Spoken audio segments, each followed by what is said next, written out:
Nelson's genius really was not only his strategy in terms of the battle, and we all know about the two columns, which wasn't conventional form of ships of the line. They would normally line up either side of each other and fire cannons like that. But he took these two lines and broke the line of the combined French and Spanish fleet, which outnumbered them.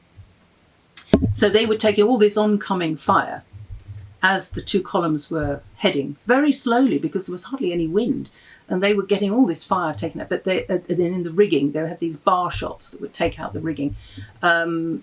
So they would make even slower progress. But eventually what happened is they cut the line, and then as Nelson had prescribed with his band of brothers, they all came round for dinner actually before the battle.